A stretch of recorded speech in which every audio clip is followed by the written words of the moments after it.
Hello दोस्तों, आज इस वीडियो में मैं आपको बताने वाला हूँ हिंदी पद्य साहित्य। हिंदी पद्य साहित्य को कितने भागों में बांटा गया है। तो हिंदी पद्य साहित्य को 5 भागों में बांटा गया है। 5 भाग कौन कौन से हैं उनको यहाँ पर हम देखते हैं। ओके, तो हिंदी पद्य साहित्य को 5 भागों में बांटा गया है। नंबर फर्स्ट, काल है इसके 5, यानी हिंदी पद्य साहित्य को 5 कालों में बांटा गया है। कौन कौन से काल हैं उनको यहाँ पर देखते हैं। नंबर फर्स्ट आता है आपका आदिकाल। आदिकाल आदिकाल सबसे प्रथम काल माना जाता है हिंदी पद्य साहित्य का। हिंदी गद्य की वीडियो में अपने चैनल पर डाल चुका हूँ, उसे आप देख सकते हैं सब्सक्रिप्शन में जाकर। तो आदिकाल सबसे पहला काल था, और इस काल को हम क्या कहते हैं, वीर गाथा काल के नाम से भी जानते हैं। याद रखना, ऑप्शन टाइप में कभी कभी आ जाता है कि आदिकाल को और किस नाम से जाना जाता है। तो आदिकाल को वीर गाथा काल के नाम से भी जाना जाता है। ओके, सेकंड काल है इसका भक्ति काल। सेकंड काल कौन सा है, भक्ति काल।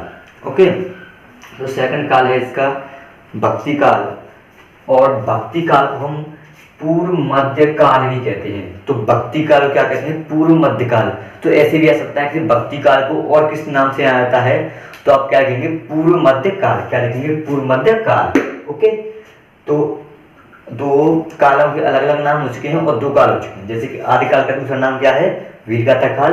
भक्ति काल का दूसरा नाम क्या है, पूर्व मध्य काल। अब आते हैं तीसरे काल पर, जिसका नाम है रीतिकाल। क्या है, रीतिकाल। इसका दूसरा नाम है उत्तर मध्य काल। उत्तर मध्य काल क्या है, उत्तर मध्य काल। उत्तर मध्य काल रीतिकाल का दूसरा नाम है। तो इस प्रकार आ सकता है कि रीतिकाल का दूसरा नाम क्या है, तो उत्तर मध्य काल आपको लिखना है। ठीक है, या ऑप्शन में है तो उत्तर मध्य काल आपको टिक करना है। अब चौथा काल आता है जो ज्यादा इंपोर्टेंट काल है, इसका नाम है आधुनिक काल। आधुनिक काल बहुत ही इंपोर्टेंट काल है, जो कि फिलहाल में चल रहा है, वो आधुनिक काल ही है। ठीक है, आधुनिक काल। और आधुनिक काल का कोई दूसरा नाम नहीं है, आधुनिक काल ही है। ओके, अब इन कालों को भी और ज्यादा विभाजित किया गया, यानी हिंदी पद्य साहित्य को 4 कालों में विभाजित किया गया। उसके बाद फिर इन कालों को पुनः विभाजित किया गया। जैसे देखते हैं यहाँ पर आदिकाल। आदिकाल का कोई विभाजन नहीं हुआ। आदिकाल बहुत पुराना काल है, आदि मानव काल समझिए इसे, इसलिए इसे आदिकाल कहते हैं। ठीक है, तो आदिकाल का कोई विभाजन नहीं हुआ, तो इसलिए यहाँ पर क्रॉस निशान लगाया, जिसका कोई विभाजन नहीं हुआ। ठीक है, अब आते हैं भक्ति काल। तो भक्ति काल अथवा पूर्व मध्य काल एक ही बात है। तो भक्ति काल को 2 भागों में बांटा गया। कौन कौन से भाग थे, नंबर फर्स्ट भक्ति काल, यहाँ से देख सकते हैं 2 भागों में बांटा गया। नंबर फर्स्ट निर्गुण भक्ति धारा, निर्गुण भक्ति धारा। सेकंड है सगुण भक्ति धारा। कौन सी है, सगुण भक्ति धारा। तो भक्ति कालों को अथवा पूर्व मध्य काल को कितने भागों में बांटा गया, 2 भागों में। कौन कौन से भाग, निर्गुण भक्ति धारा और सगुण भक्ति धारा। ओके, अब फिर निर्गुण भक्ति धारा और सगुण भक्ति धारा को फिर से 2 भागों में बांटा गया। तो यहाँ पर लिख देता हूं कि भक्ति काल को कितने भागों में बांटा गया है, 2 भागों में।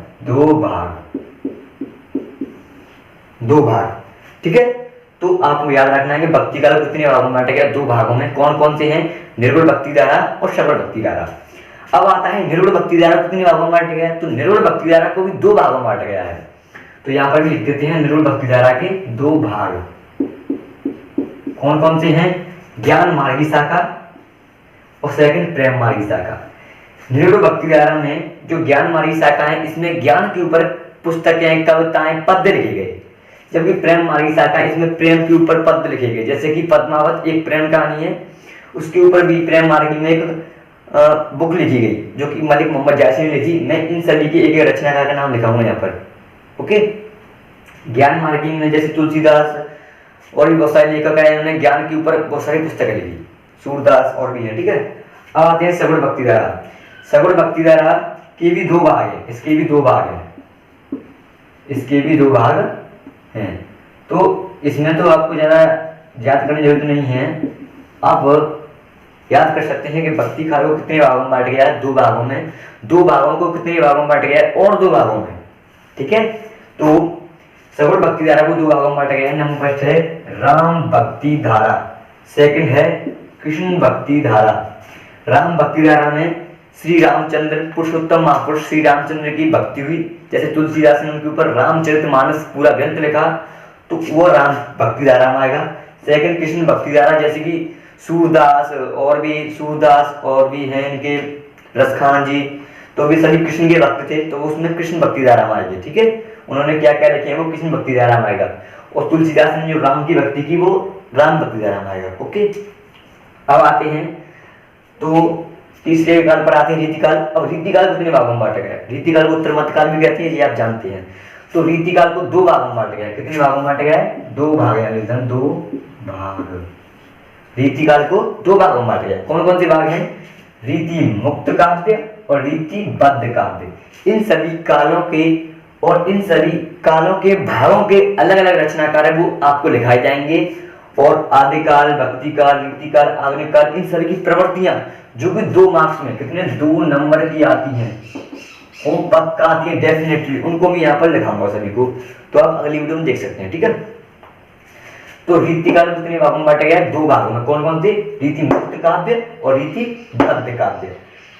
तो ओके, अब इनके भाग होगा और अधिक ज्यादा विभाजन नहीं हो पाया, इतना ही विभाजन होकर रह गया। अब आते हैं आधुनिक काल, जो कि बहुत ही वेरी मोस्ट इंपोर्टेंट काल है, जो कि फिलहाल में चल रहा है प्रेजेंट टाइम में। आधुनिक काल को भी 4 भागों में बांटा गया। कौन कौन से काल? आधुनिक काल को 4 युगों में बांटा गया। कौन कौन से युग? नंबर फर्स्ट है भारतेंदु युग, सेकंड है द्विवेदी युग, थर्ड है छायावादी युग, चौथा है प्रगतिवादी युग। सॉरी, 5 भागों में विभाजन किया इसका। 5वां है प्रयोगवाद और नई कविता, जो फिलहाल में ही इसका निर्माण हुआ था। तो 5 भागों में बांटा गया आधुनिक काल को। कौन कौन से? भारतेंदु युग, द्विवेदी युग, छायावादी युग, प्रगतिवादी युग, प्रयोगवाद और नई कविता। ठीक है, तो इन 5 भागों में बांटा जा चुका है। अब फिलहाल मैं आपको फिर से एक बार इसका रिवाइज करा देता हूँ। ये 100% वेरी मोस्ट इंपोर्टेंट है और इससे आपके 4 मार्क्स पक्के हो जाएंगे। अब इस तरह से प्रश्न किस प्रकार बन के आएगा मैं आपको वो यहाँ पर बता देता हूँ। तो किस प्रकार बन के आएगा बताता हूँ आपको। तो प्रश्न आ सकता है कि आदिकाल का विभाजन हुआ है कि नहीं? तो आदिकाल का विभाजन नहीं हुआ है, तो आपको नहीं टिक करना है। बस ये वाला प्रश्न नहीं आता है। प्रश्न आता है भक्ति काल को कितने भाग में विभाजित किया गया? तो भक्ति काल को 2 भाग में विभाजित किया गया। तो आपको ऑप्शन टिक करना है 2। ठीक है, यहाँ पर मैंने लिख दिया है 2। अब भक्ति काल के 2 भाग कौन कौन से हैं? तो आपको लिख देना है निर्बल भक्ति धारा और सरल भक्ति धारा। प्रश्न यह भी आ सकता है कि निर्बल भक्ति धारा के कौन कौन से भागों में बांटा गया है? तो आप लिखेंगे ज्ञान मार्गी शाखा और प्रेम मार्गी शाखा। प्रश्न यह भी आ सकता है कि सरल भक्ति धारा कितने भागों में बांटा गया है? तो आप लिखेंगे राम भक्ति धारा, कृष्ण भक्ति धारा। ओके, और रीतिकाल कितने भागों में बांटा गया है? वो तो डेफिनेटली आप समझ चुके हैं, 2 भागों में, रीति मुक्त काव्य और रीतिबद्ध काव्य। ओके, आधुनिक काल को 5 भागों में, भारतेंदु युग, द्विवेदी युग, छायावादी युग, प्रगतिवादी युग और प्रयोगवाद और नई कविता। तो ये देख सकते हैं 4 मार्क्स इसमें जरूर आएगा, तो इसे आप प्लीज याद कर लीजिएगा। और इसके मैं लेखक लिखाऊं, किस किसने इसकी लेखक रीतिकाल कौन प्रवृत्ति है, लेखक है, रचनाकार है, कविता किसने लिखी है, बुक किसने लिखी है, रामचरितमानस तुलसीदास की है और भी रचनाएं हैं, तो उन सभी को यहाँ पर लिखाऊंगा अगली वीडियो। तो please like, comment and subscribe my video, subscribe my channel please.